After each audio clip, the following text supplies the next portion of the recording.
और यही नाम लेखन की बात। नाम जप से नाम लेखन श्रेष्ठ क्यों है? नाम जप से जितनी तन्मयता प्राप्त होती है उससे कई गुनी अधिक तन्मयता नाम लेखन में प्राप्त होती है। क्योंकि नाम का दर्शन, फिर भीतर मन से नाम का उच्चारण, फिर हाथ से नाम का लेखन, ये 3 काम। इसलिए आनंद रामायण में लिखा है कि नाम जप की अपेक्षा नाम लेखन में 3 गुना अधिक लाभ होता है। कितनी बार राम राम हो जाता है आप लिखते लिखते, भीतर से उच्चारण हो जाता है। और यही प्रेरणा बनी और पूज्य गुरुदेव श्री भक्तमाली जी महाराज प्रतिदिन तुलसी दल पर राम नाम लिखकर हनुमान जी को अर्पित करते थे। बाद में डायरी में लिख करके हनुमान जी को अर्पित करते थे। उनकी प्रेरणा बनी और श्री मलूक पीठ में श्री भगवान नाम बैंक की स्थापना हुई। उस कार्य के लिए श्री गोपाल जी को ठाकुर जी ने चुना और गोपाल जी कमर कस के उसमें लग गए। अभी जड़खोर में और यहाँ सब जगह मिलाकर कितना नाम विराजमान है?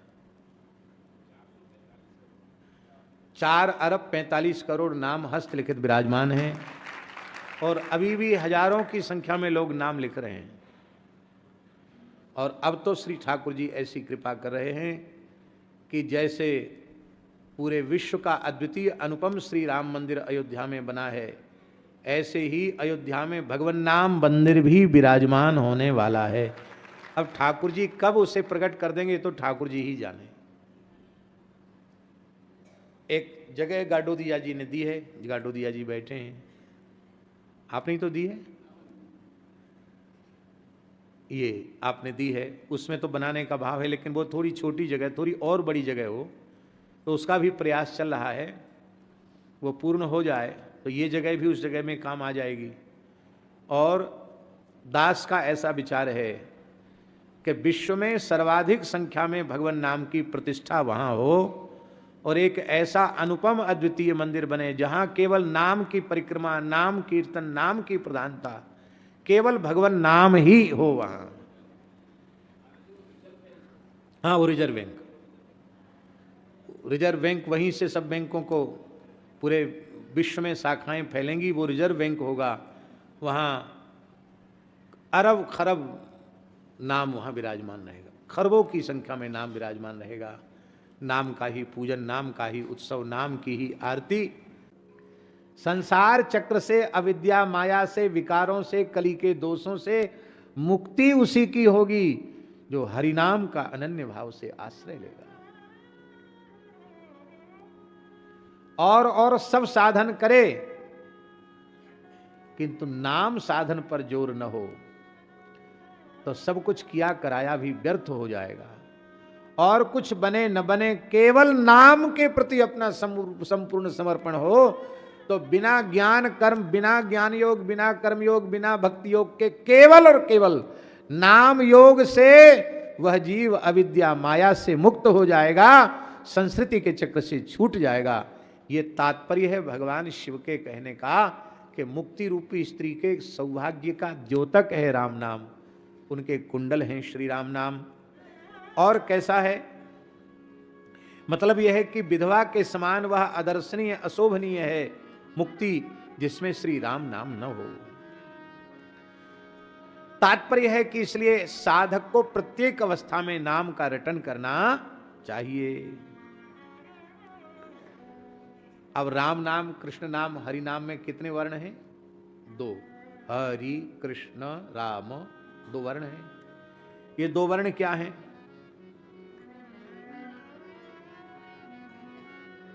बोलिए, जो ऋषि मुनि महात्मा है ना महाराज जी, ऋषि मुनि, ये ऋषि मुनि उनका हृदय ही पक्षी है।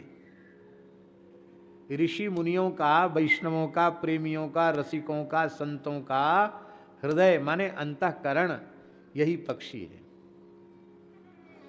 और पक्षी के पंख न हो तो, पक्षी के पंख न हो तो क्या पक्षी उड़ सकता है? बिना पंख के पक्षी नहीं उड़ सकता। इसका तात्पर्य है कि इन ऋषि मुनि महात्मा रसिक प्रेमी सिद्ध संत, इनका अंतःकरण पक्षी है और पक्षी के 2 पंख होते हैं। एक पंख है रकार, दूसरा पंख है मकार, एक पंख है हकार और दूसरा पंख है ऋकार, एक पंख है ककार और दूसरा पंख है णकार। हरि नाम, राम नाम, कृष्ण नाम, ये महात्माओं के अंतःकरण रूपी पक्षी के दो पंख हैं। और इन पंखों की विशेषता क्या है?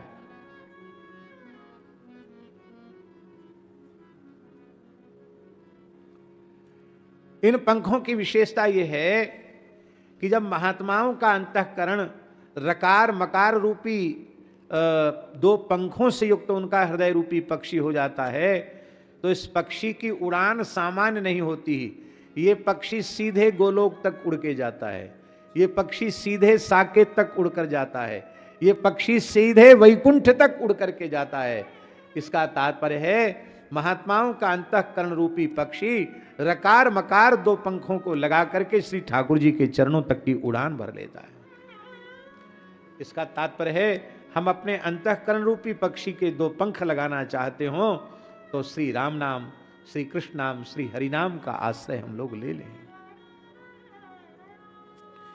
इसका तात्पर्य यह है कि अंतःकरण में भगवत भाव का जागरण, अंतःकरण में भगवत दर्शन की व्याकुलता, भगवत प्राप्ति की व्याकुलता, ये बिना राम नाम के जप के जगेगी नहीं। ये बात बिल्कुल पक्की है, सत्य है, इसमें किसी भी प्रकार का कोई संदेह नहीं है। इसलिए अन्य अन्य साधन जीवन पर्यंत करते रहो, केवल राम नाम का यदि आपने आश्रय नहीं लिया तो शरीर संसार से वैराग्य, भगवान के प्रति अनुराग और भगवत दर्शन की व्याकुलता, ये बिना हरि नाम के आश्रय के तो जग ही नहीं सकती। अब ये विचार करना चाहिए, जो लोग नाम का आश्रय लेकर के पड़े हैं उन्हें यह विचार करना चाहिए कि हमारी व्याकुलता कितनी बड़ी है भगवान के दर्शन के लिए। इसका अर्थ ये मत लगा लेना कि अब तक का किया हुआ नाम व्यर्थ चला गया। धोखे से भी प्रसंगवश एक बार हरिनाम जो जिह्वा से उच्चरित हो गया है वह भी महाप्रलय तक भी नष्ट होने वाला नहीं है। प्रत्येक नाम का जप अक्षय है, किंतु उसकी अनुभूति तो हमको होनी चाहिए।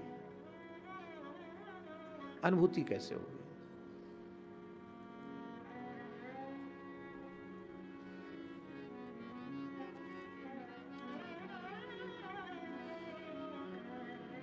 नाम की महिमा में कोई अंतराय नहीं है, कोई न्यूनता नहीं है। नाम जपने की जो पद्धति है उस पद्धति का हम आदर नहीं कर रहे हैं। नहीं तो नाम के आश्रय से तत्क्षण शरीर संसार से तीव्र वैराग्य और भगवत चरणारविंद में प्रतिक्षण वर्धमान अनुराग प्रकट होता है। और जब अनुराग प्रकट होता है तो फिर तो दर्शन को नैना तपे, वचन सुनन को कान, मिलिवे को हीरा तपे जिए के जीवन प्राण। फिर अहर्निश भगवत दर्शन की व्याकुलता उत्पन्न हो जाती है। फिर भरत जी के समान देखे बिन रघुनाथ पद जिए की जरनी न जाए, ये भाव भीतर से जग जाता है। आप लोग कहेंगे फिर पद्धति क्या है? हम नाम ले रहे हैं, नाम जपते जपते रूखी रूखी माला भी चिकनी हो गई, चमकने लग गई, और कितने घंटे से इतनी माला जपते हैं, कितने वर्षों से जपते चले आ रहे हैं, लेकिन जो प्रेम प्रकट होना चाहिए था वो प्रेम प्रकट नहीं हुआ। क्या कारण है? इसका विचार नामाश्रयी भक्तों को अवश्य करना चाहिए। और इसका संकेत श्रीमन महाप्रभु जी अत्यंत कृपा पूर्वक बता रहे हैं।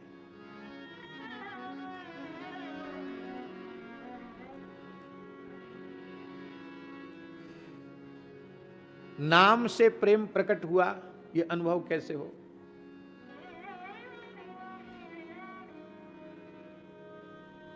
नाम का फल क्या है? ये नाम के फल का उपदेश है महाप्रभु जी के द्वारा। नयनम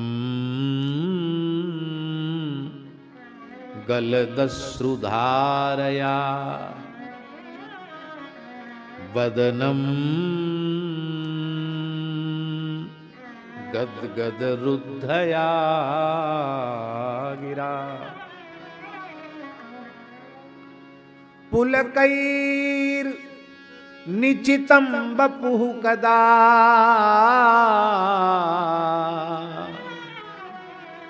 तव नाम ग्रहणे भविष्यति। आपका नाम लेते ही ऐसी अवस्था हे नाथ हमारी कब होगी।